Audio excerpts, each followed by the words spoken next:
নতুন রাজনৈতিক দলকে স্বাগত জানাবে বিএনপি, কিন্তু সরকারে বসে সমস্ত সুযোগ সুবিধা নিয়ে তারপর রাজনৈতিক দল গঠনে নেমে নেওয়া হবে, এমনই হুঁশিয়ারি দিয়েছে খালেদা জিয়ার দল।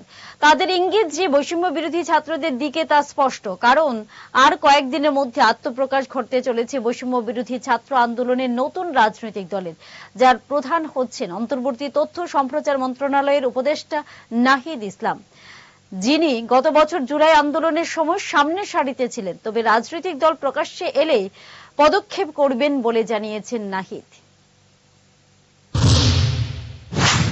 বিএনপির মহাসচিব মির্জা ফখরুল ইসলাম আলমগীর জানিয়েছেন, সরকারে বসে সব ধরনের সুবিধা নিয়ে নতুন দল গঠন মেনে নেওয়া হবে না।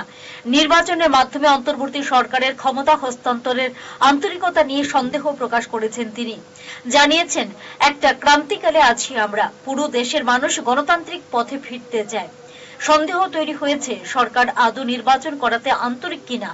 এদিকে ছাত্র রাজনীতি বন্ধের দাবিকে কেন্দ্র করে দেশের দক্ষিণের জনপদ জেলা খুলনায় বিএনপির ছাত্র দলের সঙ্গে বৈষম্য বিরোধী ছাত্রদের দফায় দফায় হামলা সংঘর্ষের পর খুলনা প্রকৌশল ও প্রযুক্তি বিশ্ববিদ্যালয়ে সব ধরনের রাজনৈতিক কর্মকাণ্ড বন্ধ ঘোষণা করেছে কর্তৃপক্ষ।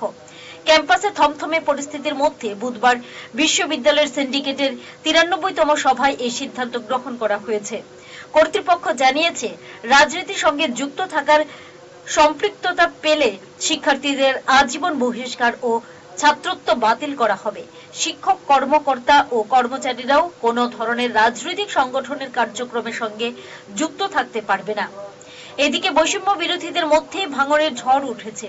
জল্পনা উস্কে এই আন্দোলনের কয়েকজন সমন্বয়ক নতুন ছাত্র সংগঠনের ঘোষণা করেছেন। সাংবাদিক সম্মেলনে নতুন ছাত্র সংগঠনের ঘোষণা করে এক সমন্বয়ক আব্দুল হান্নান মাসুদ বলেন, নতুন রাজনৈতিক বন্দোবস্তের জন্য নতুন ছাত্র রাজনীতি দরকার। এজন্য নতুন ধারার লেজুর ভিত্তিহীন ছাত্র রাজনীতিকে আমরা স্বাগত জানাই। যারা নতুন ছাত্র সংগঠনে যোগ দেবে তারা বৈষম্য বিরোধী ছাত্র আন্দোলন থেকে পদত্যাগ করে যাবে। এদিন সাংবাদিক সম্মেলনে নতুন সংগঠনের ছাত্ররা আরো জানান, বৈষম্য বিরোধীদের সঙ্গে নতুন ছাত্র সংগঠনের কোনো সম্পর্ক না থাকলেও আদর্শিক জায়গা থেকে তাদের মধ্যে কোনো বিরোধ নেই। রাজনৈতিক প্রয়োজনে তারা বৈষম্য বিরোধীদের ছাতার নিচ থেকে বের হয়ে আলাদা সংগঠন করছেন। এই সংগঠন কোনো লেজুর ভিত্তিক ছাত্র রাজনীতি করবে না। এই স্লোগান হবে স্টুডেন্ট ফার্স্ট, বাংলাদেশ ফার্স্ট। বিশ্লেষকদের মতে, ছাত্ররা মুখে যাই বলুক না কেন, নানা বিষয় নিয়ে দ্বন্দ্ব তৈরি হয়েছে।